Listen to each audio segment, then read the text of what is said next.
I've been really fortunate and grateful to have had them play vital roles in my upbringing, and AR happens to be one of them. By AR, I mean A.R. Rahman. A.R. Rahman और उनकी wife Saira Bano ने अपना separation announce कर दिया है, जिसे सुनकर सभी लोग हैरान रह गए हैं, क्योंकि 29 साल लगभग 3 डेकेड्स एक साथ रहने के बाद ये दोनों तलाक ले रहे हैं।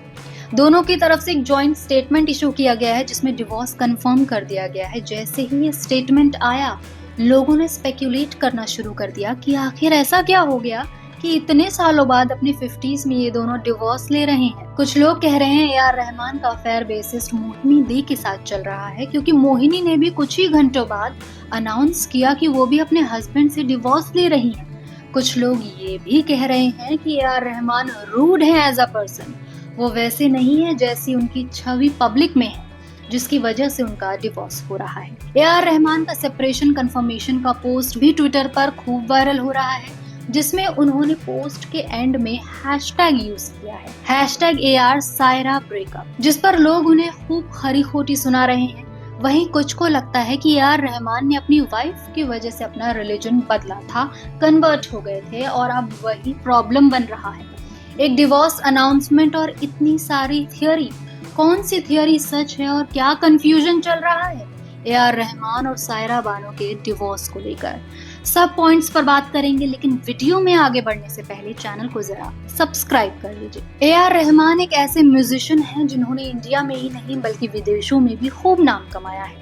A.R. रहमान का नाम किसी रिलीजन से एसोसिएट नहीं होता। एक इंडियन आर्टिस्ट के रूप में उन्हें दुनिया पहचानती है। जहां उन्हें म्यूजिक के लिए इंडिया में पद्म भूषण, पद्मश्री, नेशनल अवार्ड मिल चुके हैं, तो वहीं विदेशों में A.R. रहमान को ग्रैमी, गोल्डन ग्लोब और ऑस्कर अवार्ड भी मिल चुका है। A.R. रहमान को उनकी म्यूजिक के लिए अब तक 50 से ज्यादा अवार्ड्स मिल चुके हैं।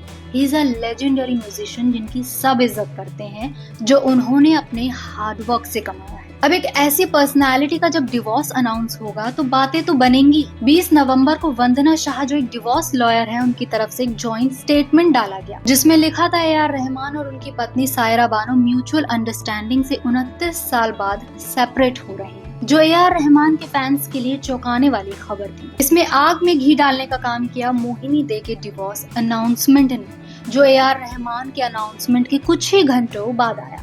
मोहिनी A.R. रहमान के साथ ही काम करती हैं उनकी टीम में as a bassist. Internet users ने दोनों डिवोर्स अनाउंसमेंट्स को एक साथ जोड़ना शुरू कर दिया और कहने लग गए कि दोनों का अफेयर चल रहा है, इसलिए ये अपने पार्टनर से डिवोर्स ले रहे हैं। इस रूमर पर A.R. रहमान के बच्चों ने भी रिएक्ट किया है, कहा कि ये बिल्कुल भी सच नहीं है, सब कुछ झूठ है। उनकी बेटी राहिमा रहमान कहती हैं, always remember rumours are carried by haters, spread by fools and accepted by idiots. उन्होंने आगे लिखा, ऑनेस्टली गेट अ लाइफ। तो वहीं उनके बेटे A.R. रहीम ने पोस्ट शेयर कर लिखा, my father is a legend, It's disheartening to see false rumors being spread. इसी बीच मोहिनी दे, जिनकी वजह से ये सारा कंफ्यूजन फैला, उनका भी स्टेटमेंट आया है कि ये सब कुछ बेसलेस है, इसमें कोई सच्चाई नहीं है। उन्होंने लिखा, I have been getting a humongous amount of requests for interviews and I know exactly what it's about. So I have to respectfully turn each one down because I'm not interested in fueling into absolute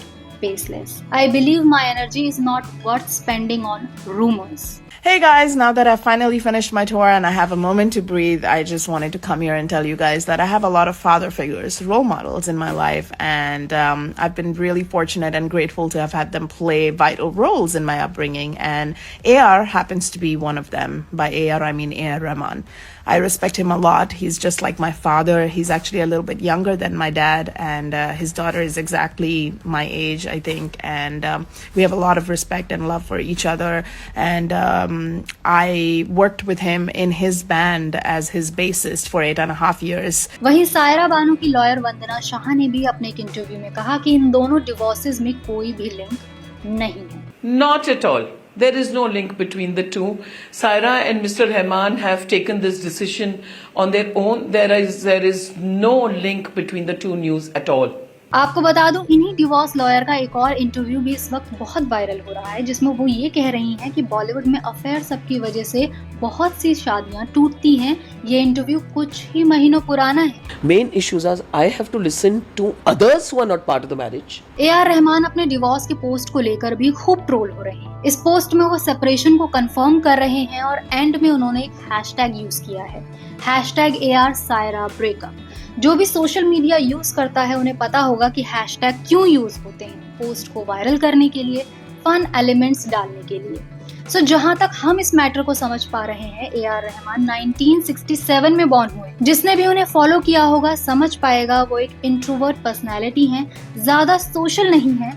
तो आज के वक्त में social media कैसे काम करता है उन्हें इतनी जानकारी नहीं होती। क्या पता उन्हें लगता हो कि पोस्ट करने का यही एक सही तरीका है, क्योंकि नॉर्मली हैशटैग हर पोस्ट में दिखते हैं, तो इसके लिए उन्हें ट्रोल करना सही नहीं है। Is literally 57 year old. उन्हें क्या ही पता होगा कि एक हैशटैग से पोस्ट की सीरियसनेस कम हो जाएगी और वो ट्रोल हो जाएंगे। तो अब आते हैं उनके कन्वर्जन की स्टोरी पर। लोगों को लग रहा है कि AR रहमान अपनी वाइफ के लिए कन्वर्ट हुए, लेकिन ऐसा बिल्कुल भी नहीं। सायरा उनकी लाइफ में दूर दूर तक नहीं थी जब वो कन्वर्ट हुए, और दोनों की अरेंज मैरिज हुई थी, लव नहीं। AR रहमान ने अपने कई इंटरव्यूज में बताया है कि उनका चाइल्डहुड बिल्कुल भी नॉर्मल नहीं था। उनके फादर की जब मौत हुई तब वो सिर्फ 9 साल के थे।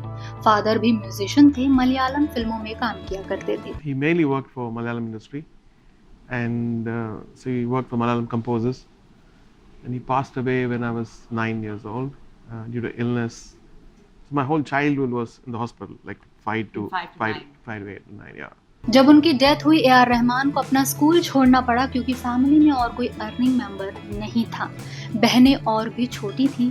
जो थोड़ा पैसा प्रॉपर्टी बचा वो भी उनके रिश्तेदार उनसे छीनना चाह रहे थे। इसी बीच एक सूफी संत थे जिन्होंने उनके परिवार की खूब मदद की। उस वक्त जब बन पड़ता उनके लिए खड़े रहे। उन्होंने ही यह भविष्यवाणी की कि आने वाले वक्त में AR रहमान सक्सेस की सभी बुलंदियां छुएंगे, जो कि सच भी हुआ। AR रहमान बताते हैं वो बचपन में बहुत ज्यादा इंट्रोवर्ट थे, इंफीरियोरिटी कॉम्प्लेक्स में जीते थे, डिप्रेस्ड थे और सुसाइडल थॉट्स भी आते थे हर वक्त। I was an introvert. I could never mix with people. Always? Yeah, I always felt like inferiority complex. And just because of the way we were growing up, we didn't. So all these stuff attacked me. So my only heaven was music and spirituality.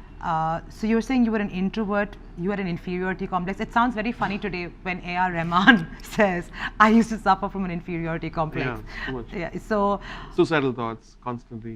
उनका childhood उनकी life का वो part है जिसे वो याद नहीं करना चाहते हैं। सूफीज़म में उन्हें पीस मिला, जीने की इच्छा वापस आई, जिसके चलते वो कन्वर्ट हो गए। डूबते को एक तिनके का सहारा काफी होता है। वो तिनका उनके लिए सूफीज़म बना।